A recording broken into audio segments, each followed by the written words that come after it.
The summer of 1985 hung heavy over Willow Creek, a small town nestled in the rolling hills of eastern Kentucky, where the air smelled of honeysuckle and coal dust. The town sat at the edge of the Daniel Boone National Forest, its dense pines and limestone cliffs casting long shadows over Main Street. It was the kind of place where folks left their doors unlocked, where the jukebox at Betty's Diner played Willie Nelson and Patsy Cline, and where the annual county fair, with its Ferris wheel creaking under strings of bare bulb lights, was the biggest event of the year. In Willow Creek, life moved slow, like the muddy waters of the Cumberland River nearby. But beneath the surface, currents ran deep and dangerous.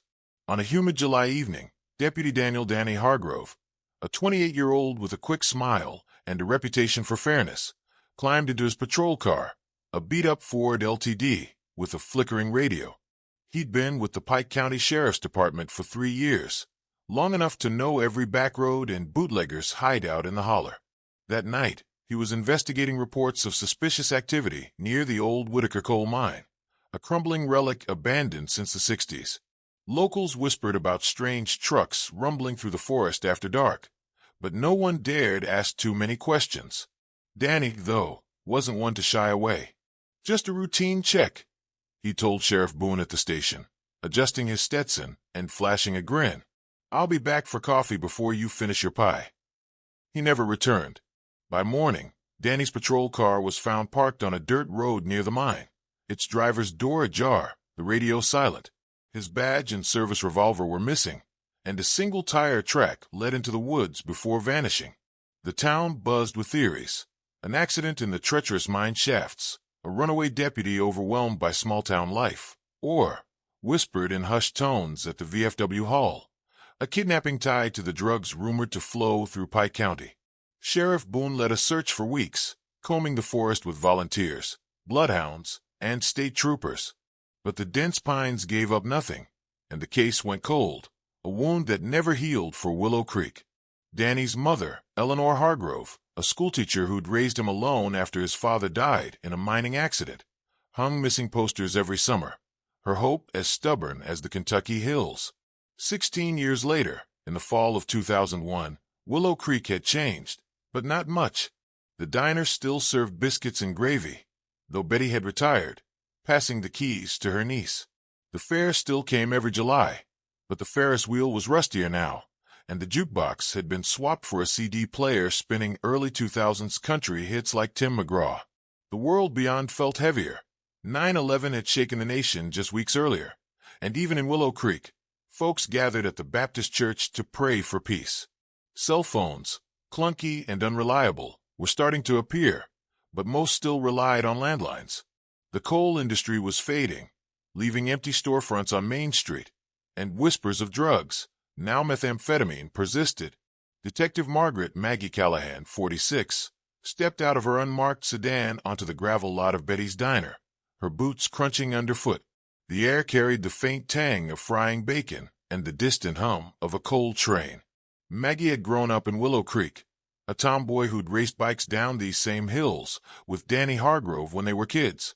She'd left for Louisville after high school, climbing the ranks of the state police. But Danny's disappearance had always gnawed at her.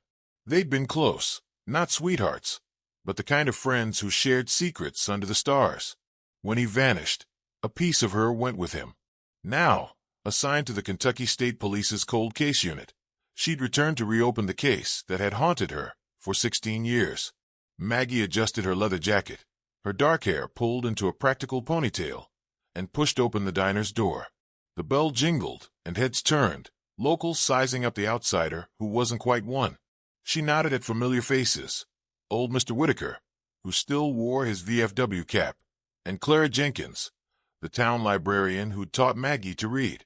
The diner smelled of coffee and nostalgia, its red vinyl booths cracked but cozy, the neon open sign buzzing faintly. Maggie slid into a booth, her notepad open, her mind already tracing the edges of Danny's case. The official report from 1985 was thin.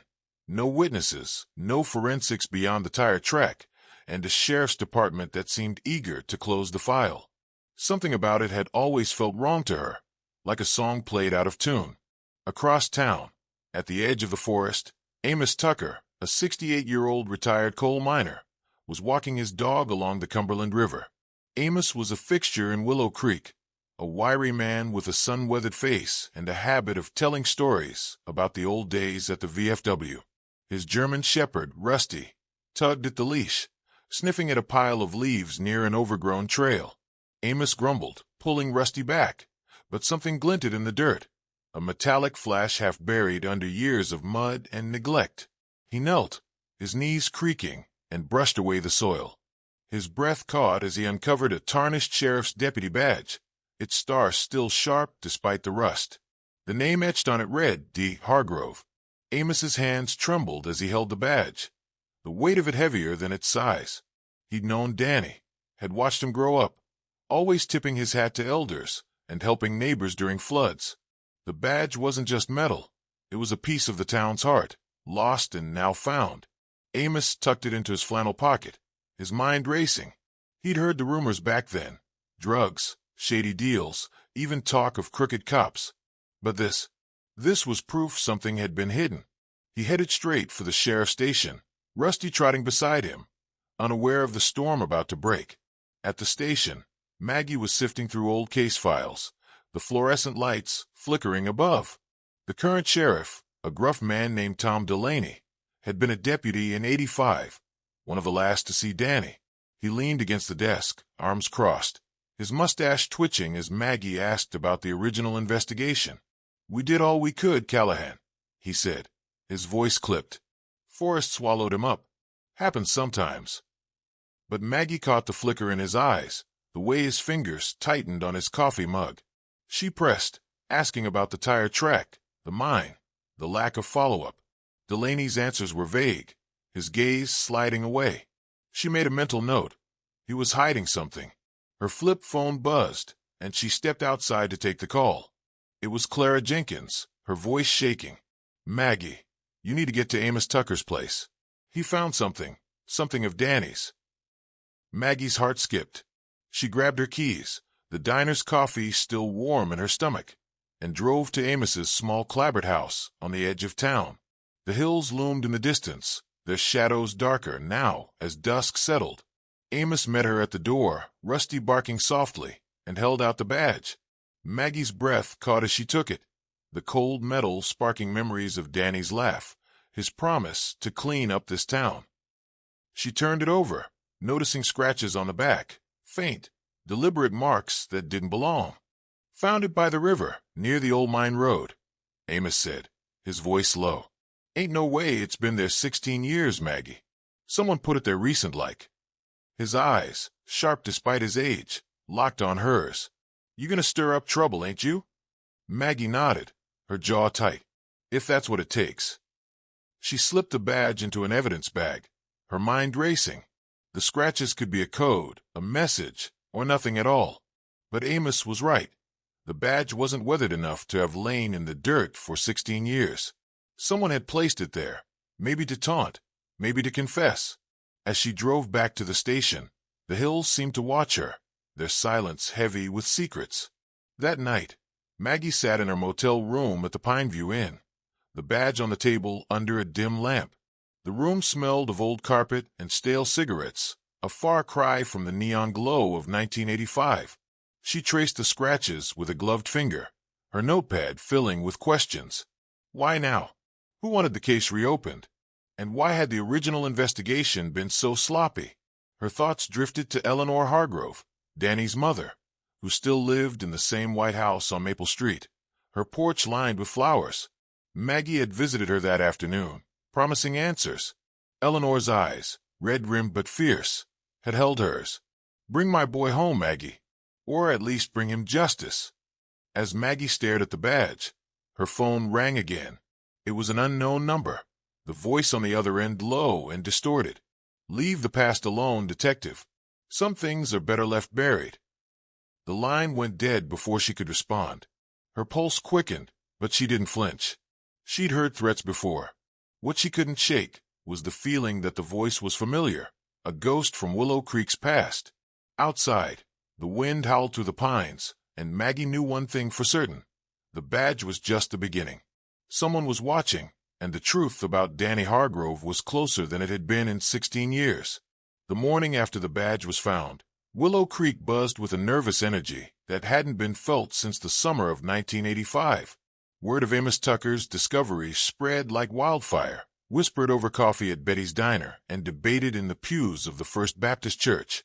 The Cumberland River glimmered under the October sun, but its calm surface belied the undercurrent of unease. For 16 years, Danny Hargrove's disappearance had been a ghost story told to scare kids away from the old Whitaker mine. Now it was real again, and Detective Margaret Maggie Callahan was determined to uncover the truth, no matter who it unsettled. Maggie stood in the cramped evidence room of the Pike County Sheriff's Station, the air thick with the scent of dust and old paper. The badge, now sealed in a plastic bag, sat on a metal table under harsh fluorescent lights.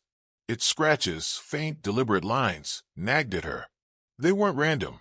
They looked like a pattern, maybe a code. She'd sent a photo to the state police lab in Louisville for analysis, but results would take days. For now, she had to work with what she had.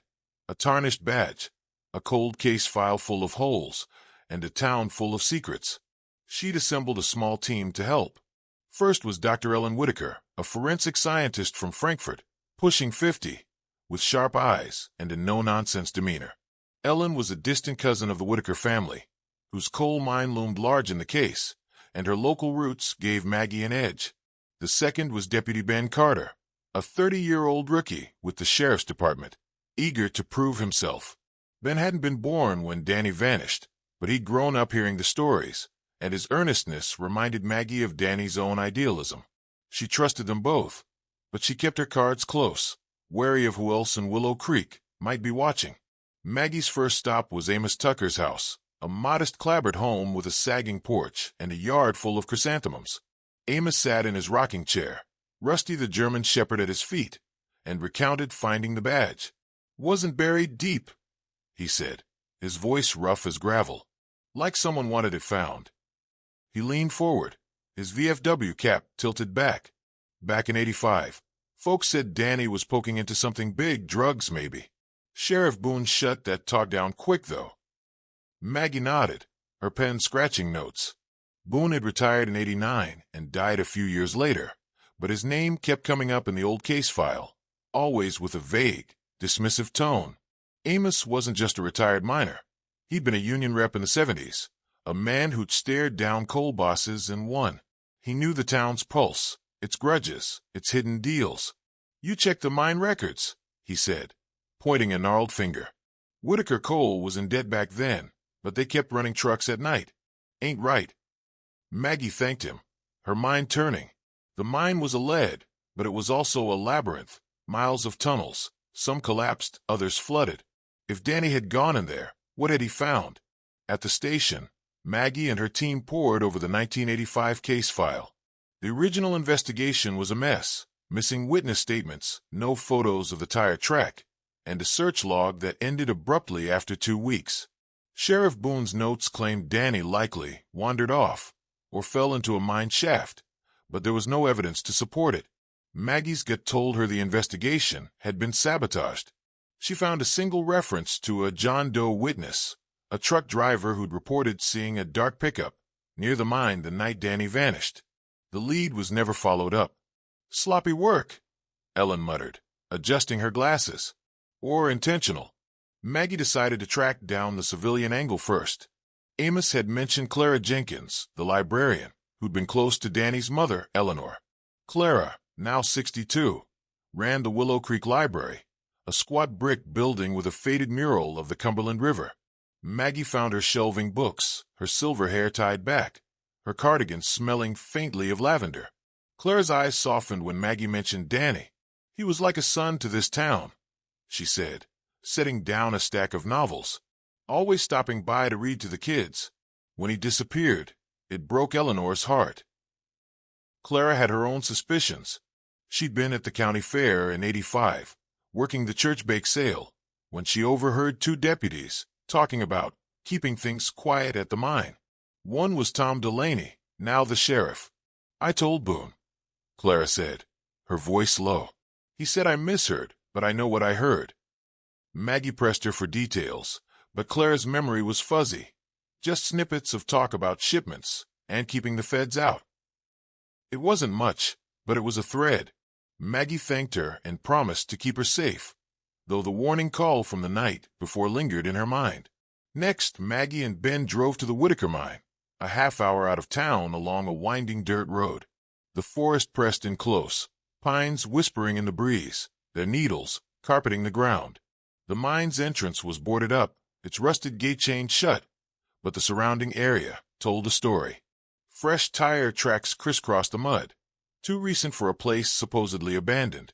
Ben crouched, snapping photos with a digital camera, a new tool for 2001. Clunky but useful. "These look like truck tires," he said. "Heavy ones. Not local pickups." Maggie nodded, her eyes scanning the tree line. Someone was still using this place. Back at the station, Ellen had news.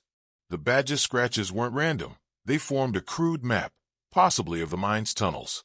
"It's not exact," Ellen said, spreading out a diagram, "but it points to a secondary shaft, one not on the official plans." Maggie's pulse quickened. Danny had been onto something, and someone had wanted him gone. She requested old mine records from the county clerk, but the clerk, a nervous woman named Linda, claimed they were misplaced during a flood in '93. Another dead end, or another cover-up. That evening, Maggie met Eleanor Hargrove at her home on Maple Street. The house hadn't changed much since Maggie's childhood. Same floral curtains, same creaky porch swing. Eleanor, now 70, moved slower, but carried the same fierce determination. She handed Maggie a box of Danny's things, letters, photos, a journal from his rookie year. "He wrote about the mine," Eleanor said, her voice steady but heavy. "Said he saw trucks coming and going at odd hours. He thought it was drugs, maybe heroin. He was going to tell the state police. But then—" She trailed off, her eyes glistening. Maggie flipped through the journal, landing on a page dated July 10th, 1985, 2 days before Danny vanished. "Talked to J.D. at the diner. Says he saw a black Chevy near the mine, no plates. Sheriff says it's nothing, but I'm checking it out. Something's not right." J.D., the John Doe truck driver? Maggie made a note to track him down, if he was still alive. She hugged Eleanor, promising answers, but the weight of that promise settled heavy on her shoulders. As Maggie drove back to the Pineview Inn, the sun dipped below the hills, casting long shadows across the road. Her flip phone was silent, but she couldn't shake the feeling of being watched. She glanced in her rearview mirror, catching a glimpse of a dark pickup trailing her, its headlights off. Her hands tightened on the wheel. She sped up, taking a sharp turn onto a side road, and the truck followed, keeping its distance. Her heart pounded as she pulled into the motel lot, the truck slowing, but not stopping, its driver hidden in the dusk. Inside her room, Maggie locked the door and checked her service pistol. The journal, the badge, the tire tracks, all pointed to a cover-up, and someone was nervous. She called Ben, telling him to keep an eye on Amos and Clara. "We're stirring something up," she said, her voice low, "and they don't like it." As she hung up, a floorboard creaked outside her door. She froze, hand on her gun, listening to the silence that followed. It was too quiet, the kind of quiet that hid danger. Someone was out there, and they knew she was getting close. The dawn light filtered through the pines, casting dappled shadows across Willow Creek as Maggie Callahan sipped bitter coffee in her motel room at the Pineview Inn. The creak outside her door the previous night had left her sleepless, her service pistol resting on the nightstand. She'd found no one when she checked, just the rustle of leaves and the distant hoot of an owl. But the dark pickup trailing her was no coincidence. Someone in this town, or beyond it, wanted her to back off Danny Hargrove's case. That only made her dig deeper. By mid-morning, Maggie was at the sheriff's station, her team gathered around a cluttered table. Dr. Ellen Whitaker pored over mine schematics, her glasses slipping down her nose, while Deputy Ben Carter taped photos of the fresh tire tracks to a corkboard. The air smelled of stale donuts and ink, the hum of a fax machine punctuating their work. Maggie's flip phone sat silent, but the anonymous call from 2 nights ago echoed in her mind. Leave the past alone. She wouldn't. Danny's journal, with its mention of a black Chevy and J.D., was their best lead, alongside the badge's scratched map pointing to a hidden mine shaft. Maggie's first move was to track down the truck driver, John Doe. County records from 1985 listed a James Dalton, a long-haul driver who'd passed through Willow Creek that summer. Ben made calls to trucking companies, finding a hit. Dalton, now 58, lived in a trailer park outside Lexington, retired after a back injury. Maggie and Ben drove the 2 hours north, the Cumberland River fading into rolling bluegrass hills. The early 2000s world felt raw. Post 9/11 flags flew at every gas station, and Tim McGraw's My Next 30 Years crackled on the radio. Dalton's trailer was a rusted single wide, surrounded by overgrown weeds and a barking mutt tied to a post. He answered the door in a faded flannel, his face weathered, eyes wary. "State police, huh?" he rasped, lighting a cigarette. "Guessed you'd come someday." Inside, the trailer smelled of tobacco and motor oil, a small TV playing a rerun of Matlock. Dalton confirmed he was J.D., the driver who'd seen a black Chevy pickup near the Whitaker mine the night Danny vanished. "No plates, tinted windows," he said. "Parked odd, like they didn't want to be seen. I told Sheriff Boone, but he said to keep my mouth shut." Next day, some guy in a suit offered me cash to leave town. I took it. Ain't proud of it. Maggie pressed him on the suit. Tall, slick hair, wore a gold watch, Dalton recalled. Said he worked for the county. Didn't feel like county business, though. Maggie exchanged a look with Ben.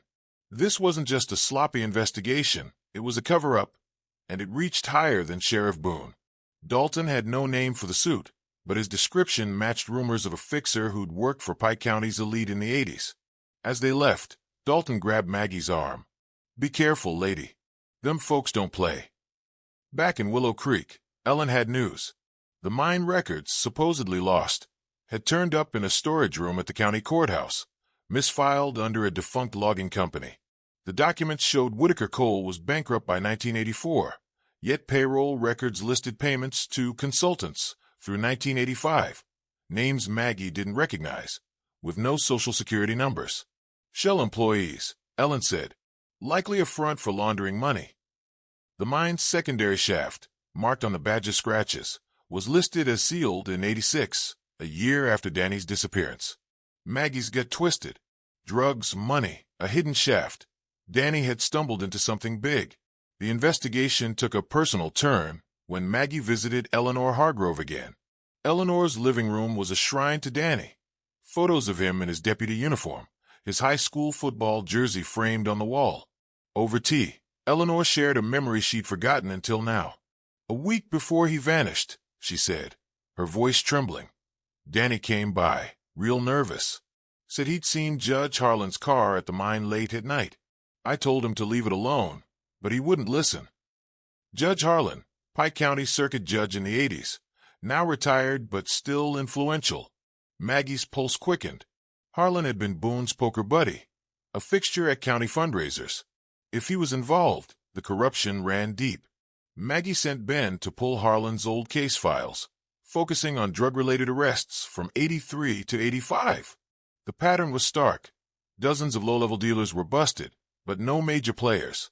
Sentences were light, and key witnesses often recanted or left town. "Someone was protecting the big fish," Ben said, his youthful face hardening.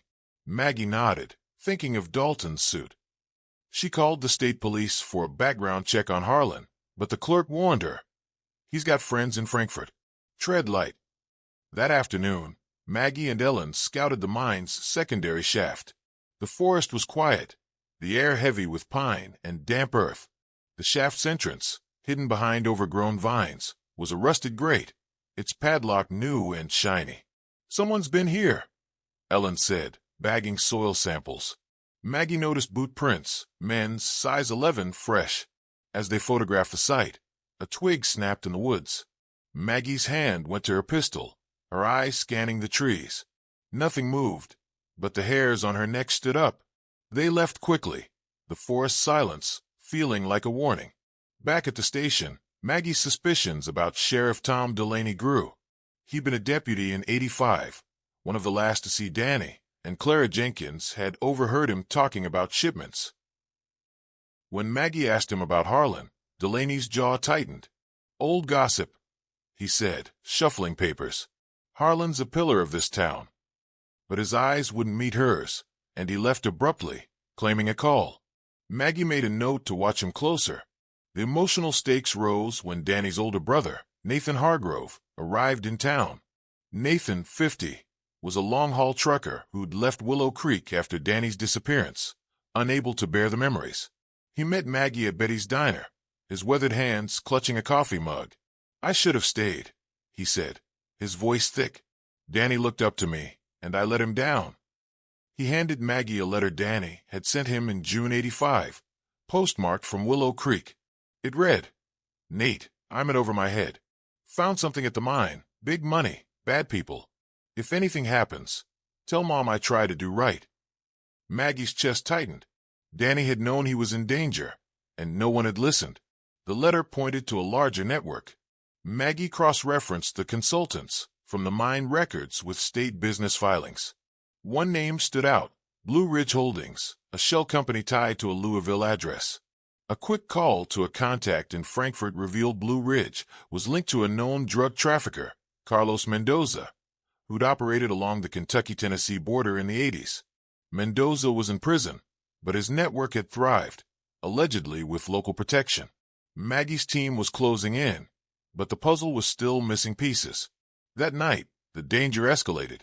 Maggie was at the library, reviewing old newspapers with Clara, when the power cut out. The room plunged into darkness, the only sound Clara's sharp intake of breath. Maggie grabbed her flashlight, its beam catching shattered glass at the back door. Footsteps crunched outside, heavy and deliberate. "Stay down," Maggie whispered, pulling Clara behind a shelf. Her gun drawn, she crept toward the door, heart pounding. A shadow moved outside, a tall figure in a hooded jacket, holding something that glinted. Maggie shouted, "Police! Show yourself!" The figure bolted, vanishing into the alley. Maggie gave chase, her boots pounding the pavement, but the figure was fast, disappearing into the forest's edge. She found a dropped item in the mud, a keychain with a logo, Blue Ridge Holdings. Her breath caught. The break-in wasn't random, it was a message. Back at the library, Clara was shaken but unharmed, insisting on staying involved. "This town's been rotten too long," she said, her voice fierce. Maggie admired her grit, but worried. The network was closing in, and they weren't just covering tracks, they were ready to strike. As Maggie drove to the motel, her headlights caught a familiar sight, the dark pickup, parked across the street. It peeled away before she could follow, but she glimpsed a gold watch on the driver's wrist, glinting under a streetlight. Dalton's words echoed. Tall, slick hair, gold watch. The fixer was still in play, and Maggie was in their sights. She gripped the wheel, knowing the next move could break the case, or her. The chill of late October settled over Willow Creek, the hills cloaked in mist as the sun struggled to break through. Maggie Callahan's motel room at the Pineview Inn felt smaller each day, its faded wallpaper and creaky bed a constant reminder of the weight pressing down on her. The Blue Ridge Holdings keychain, dropped during the library break-in, sat in an evidence bag on her desk, its logo a taunting link to the corruption she was unraveling. Danny Hargrove's badge, his journal, the mine records, all pointed to a network of drugs and dirty money, protected by Pike County's elite. But the dark pickup, the gold watch, and the hooded figure told her something else. The past wasn't just buried, it was fighting back. Maggie's team was stretched thin. Dr. Ellen Whitaker was in Frankfort, pushing the state lab to analyze soil from the mine's secondary shaft, while Deputy Ben Carter scoured old arrest records for links to Blue Ridge Holdings. Maggie, meanwhile, was chasing the fixer Dalton had described. Tall, slick hair, gold watch. Her gut told her he was the key to unlocking Judge Harlan's role. But the break-in at the library had shaken her. Clara Jenkins, the librarian, was now staying with her sister in Lexington, urged by Maggie to lie low. The network wasn't just watching, they were closing in. Maggie started the day at Betty's diner, the smell of bacon and fresh biscuits grounding her. The jukebox played Alan Jackson's Chattahoochee, a faint nod to the early 2000s, but the locals' whispers were all about Danny's case. She met Nathan Hargrove, Danny's brother, whose weathered face carried 16 years of guilt. Nathan had been digging through his own memories, spurred by the letter Danny sent him in '85. He mentioned a guy named Ray.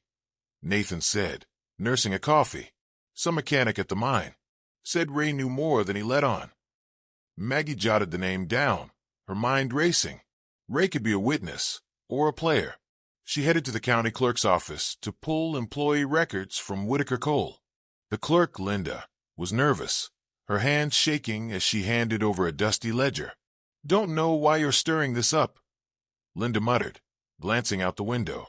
Maggie ignored her, scanning the pages. There he was, Raymond Ray Pollard, a maintenance worker at the mine, laid off in '86.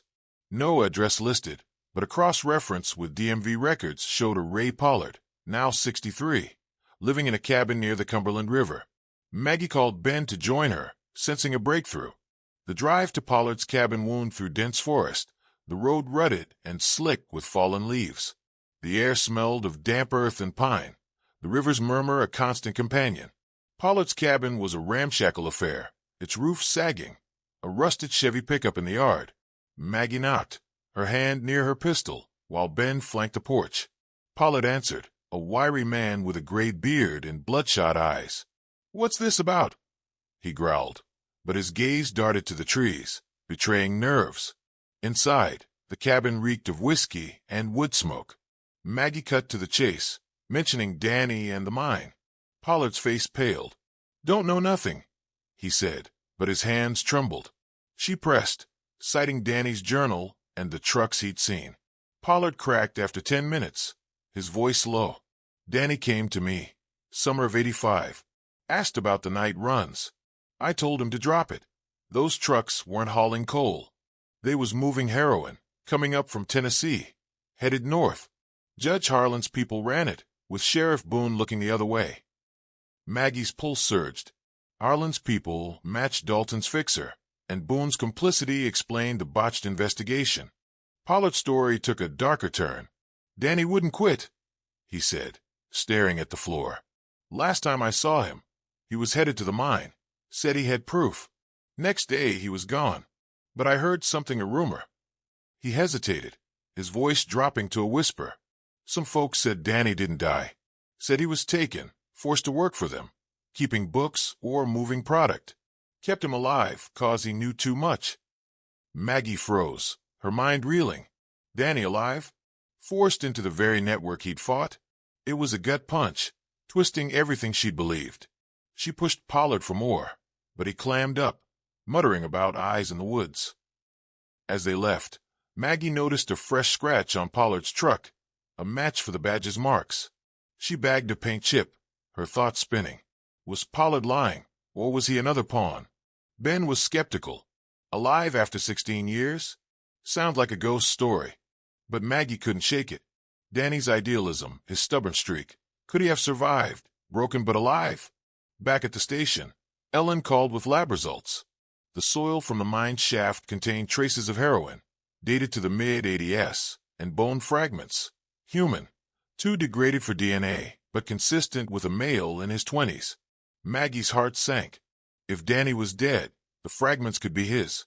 If he was alive, whose were they? The lab also cracked the badge scratches, a precise map to a sealed chamber in the shaft, accessible only by blasting. Maggie requested a state warrant to open it, but the process would take days. The investigation hit a snag when Sheriff Tom Delaney confronted her. "You're chasing shadows, Callahan," he snapped, his mustache twitching. "Harlan's untouchable, and you're making enemies." Maggie held his gaze, noting his gold cufflinks, a gift, he'd once said, from a county friend. She asked about the black Chevy from '85, and Delaney's face hardened. "Case is closed," he said, storming out. Maggie called a contact at the state police, requesting a tale on Delaney. If he was dirty, she needed proof. The case's cross-border angle emerged when Maggie traced Blue Ridge holdings to a Tennessee warehouse, raided in '87 for drug trafficking. The raid's report mentioned a Kentucky connection, a Pike County official who tipped off the cartel, letting key players escape. The official was unnamed, but Judge Harlan's name appeared as the sentencing judge for a minor player, who got a suspiciously light term. Maggie suspected Harlan was the tipster, using his bench to shield the network.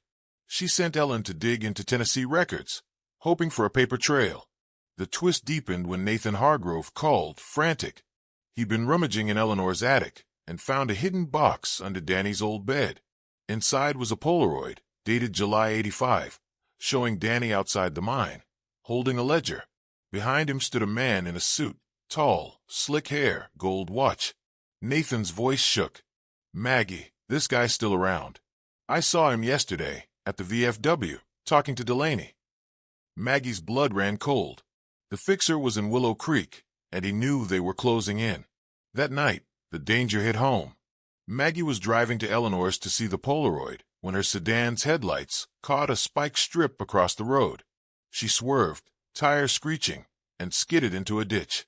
Before she could react, a dark pickup roared up, its driver hidden. A Molotov cocktail sailed through the air, shattering on the road, flames licking the asphalt. Maggie scrambled out, gun drawn, but the truck sped off, its taillights vanishing into the forest. Her car was intact, but the message was clear: stop or die. Maggie reached Eleanor's, shaken but resolute. The Polaroid was damning. Danny with proof, the fixer in the frame. The ledger was gone, likely taken when Danny vanished, but the photo was a weapon. Maggie bagged it, her mind racing. If Danny was alive, where was he? If he was dead, whose bones were in the mine? And why was the fixer still here, risking exposure? As she left Eleanor's, her phone buzzed, an unknown number. The voice was distorted, familiar, chilling. "You're digging your own grave, Callahan, like Danny did." The line went dead, but Maggie's resolve hardened. The Polaroid was her trump card, and she was ready to play it. The October air in Willow Creek carried a sharp bite, the hills glowing red and gold under a fading sun. Maggie Callahan's hand still shook from the near miss with the Molotov cocktail, her sedan now parked at the Pineview Inn with a dented fender and a cracked windshield. The Polaroid, Danny Hargrove holding a ledger, the fixer with the gold watch in the background, was locked in the motel safe, a ticking bomb of evidence. The distorted voice on her phone, warning her to stop, echoed in her mind, but Maggie was past backing down. Danny's fate, the bone fragments in the mine, and the network of corruption tying Judge Harlan to a drug cartel were all converging. The truth was close, and so was the danger. Maggie's team regrouped at the sheriff's station, the air thick with tension and the faint smell of burnt coffee. Dr. Ellen Whitaker had returned from Frankfurt with Tennessee records, confirming Blue Ridge Holdings was a front for Carlos Mendoza's heroin network, with payments funneled through Pike County in the '80s. The bone fragments from the mine shaft, though too degraded for DNA, were confirmed as human, likely a male in his 20s, killed around 1985. Maggie's heart ached. Danny was the likely victim, but Ray Pollard's rumor that he'd been forced to work for the cartel kept hope alive, however slim. Deputy Ben Carter, his youthful face now lined with stress, pinned the Polaroid to the corkboard. "This fixer," he said, tapping the photo. "He's our way in." Maggie's plan was bold. Open the mine seal chamber, mapped by the scratches on Danny's badge. The state warrant had come through, and a small blasting team was prepping to breach the shaft. But first, she needed to confront Judge Harlan. His name tied too many threads: Dalton's story, Danny's journal, the Tennessee connection. Harlan, now 72, lived in a sprawling estate outside town, a mansion funded by consulting fees that reeked of dirty money. Maggie called for backup from the state police, but she knew the real fight would be local. Sheriff Tom Delaney's gold cufflinks and evasive answers marked him as a weak link, possibly complicit. Maggie and Ben drove to Harlan's estate, the gravel drive lined with oaks, the house a stark contrast to Willow Creek's sagging storefronts. Harlan answered the door in a silk robe, his silver hair slicked back, a gold watch glinting on his wrist. Maggie's pulse surged. He matched Dalton's description and the Polaroid's fixer. "Detective Callahan," Harlan said, his voice smooth as bourbon. "Digging up old ghosts." Maggie held up the Polaroid, watching his eyes flicker.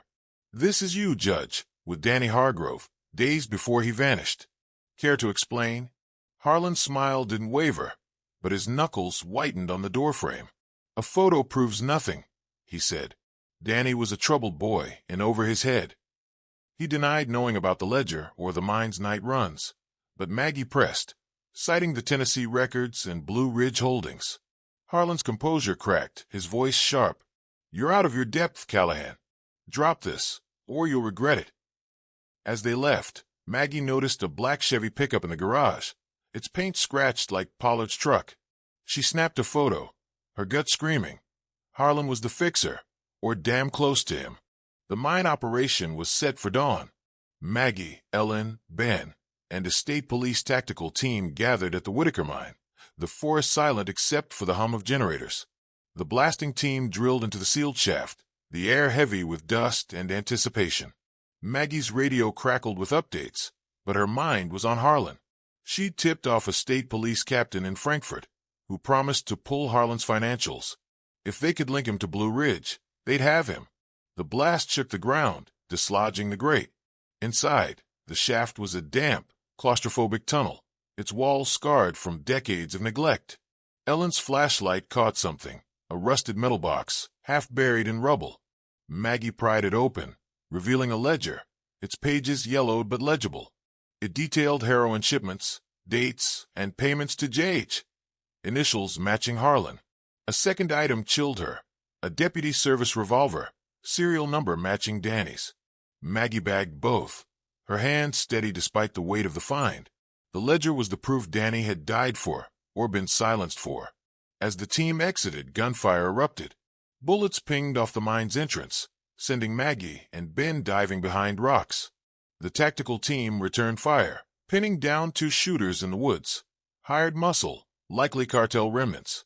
The skirmish was quick but brutal, one shooter wounded, the other fleeing. The wounded man, a grizzled thug named Lyle, spat blood and cursed. "You're dead, cop," he snarled. Maggie leaned in, showing him the ledger. "Who hired you?" "Harlan." Lyle's eyes widened, but he clammed up. The state police cuffed him, and Maggie knew they'd need more to nail Harlan. Back in town, Maggie confronted Sheriff Delaney at the station. She laid out the ledger, the revolver, and the Polaroid. "You were there in '85, Tom. You knew about the drugs, the cover-up. Talk, or you're going down with Harlan." Delaney's face crumpled, his bravado gone. "I didn't kill Danny," he whispered. "Harlan's people did. They paid me to look the other way. Said it was for the town's good. I was young, scared." He confirmed Danny had been taken to the mine, beaten, but he didn't know if he'd died. They said he was alive, working for them. I didn't ask questions. Maggie's stomach churned. Delaney was a coward, not a mastermind, but his confession cracked the case open. The ledger's records led to a raid on a warehouse in Pikeville, tied to Blue Ridge holdings. State police stormed it, finding crates of cash and old heroin stashes, along with documents naming Harlan as a silent partner. The net was closing, but Danny's fate remained unclear. Maggie visited Eleanor Hargrove, showing her the revolver. Eleanor clutched it, tears streaming. "He fought for this town," she said. "Find him, Maggie." Nathan, beside her, gripped Maggie's shoulder. "You're close, but they'll kill to keep this quiet." That night, Maggie got a call from Ellen. The bone fragments weren't Danny's. They matched a missing trucker from '85, likely a cartel victim dumped in the mine. Hope surged Danny could be alive. But as Maggie left the motel, her phone buzzed with a text from an unknown number. "Check the river, near Pollard's cabin." Now, against her better judgment, she drove alone, the Cumberland River glinting under moonlight. At the riverbank, she found a man, gaunt, gray-haired, in tattered clothes. He turned, his eyes haunted but familiar. "Maggie," he rasped. It was Danny Hargrove, alive, broken, and hiding for 16 years. Maggie's breath caught, her gun lowering. "Danny? How?" He shook his head, voice hoarse. "They forced me to run their books, kept me locked away. I escaped last month, left the badge to bring you here." Before she could process, headlights flared. A black pickup roared toward them, tires screeching. Maggie shoved Danny behind a tree, drawing her gun. The confrontation was here, and the truth was in her hands, but so was the fight of her life. The Cumberland River roared in the moonlight, its waters a dark mirror to the chaos unfolding on its bank. Maggie Callahan crouched behind a gnarled oak, her service pistol steady despite the pounding in her chest. Danny Hargrove, gaunt and trembling, huddled beside her, his eyes wide with fear and recognition. The black pickup's headlights cut through the night, its engine growling as it skidded to a stop. Two figures emerged, their silhouettes sharp against the glare. Judge Harlan and a hired gun, Lyle's partner from the mine ambush. Maggie's grip tightened. This was the end game, and she wasn't letting Danny slip away again. Callahan. Harlan's voice boomed, smooth but laced with venom. You've got something that belongs to me. Hand over Hargrove, and you walk away. Maggie's jaw clenched. The ledger, Danny's revolver, and now Danny himself, were enough to bury Harlan and his network. She whispered to Danny, "Stay low. I've got this." He nodded, his breath ragged, a shadow of the deputy she'd known. 16 years of captivity had broken his body, but his eyes still held a flicker of the fight she remembered. Maggie stepped out, gun raised, her boots crunching on river gravel. "It's over, Harlan," she called. "The ledger's with the state police. Your warehouse is raided. Your payoff's exposed. You're done." Harlan's gold watch glinted as he smirked, unfazed. "You think a few papers stop me? I own this county." But his hired gun shifted nervously, glancing at the trees. Maggie's backup, Ben Carter and the state tactical team, was en route, tipped off by her call before heading to the river. She just had to stall. Harlan's patience snapped. He nodded to the gunman, who raised a shotgun. Maggie dove, tackling Danny into the mud as buckshot tore through the air, splintering the oak. She returned fire, clipping the gunman's shoulder. He howled, dropping his weapon, and Harlan bolted for the pickup. Maggie scrambled up, chasing him, her lungs burning. Harlan reached the driver's door, but Ben's patrol car roared into view, lights flashing, cutting him off. State police swarmed in, cuffing Harlan and the gunman as Maggie caught her breath, Danny safe behind her. At the sheriff's station, the pieces fell into place. Harlan's arrest cracked the network wide open. His financials, pulled by the state police, showed decades of payoffs to Blue Ridge Holdings, tied to Carlos Mendoza's cartel. Sheriff Tom Delaney, already confessing, turned state's evidence, detailing how Harlan had orchestrated Danny's abduction to silence him. Danny, too weak to stand trial, gave a sworn statement. After confronting Harlan at the mine in '85, he'd been beaten and smuggled to a safe house in Tennessee, forced to manage the cartel's books under threat of death to his mother, Eleanor. He'd escaped when a guard slipped up, leaving the badge to draw Maggie in. The network's scope was staggering. Harlan's influence had shielded drug runners, rigged trials, and buried other cases, including the trucker whose bones were found in the mine. Arrests followed.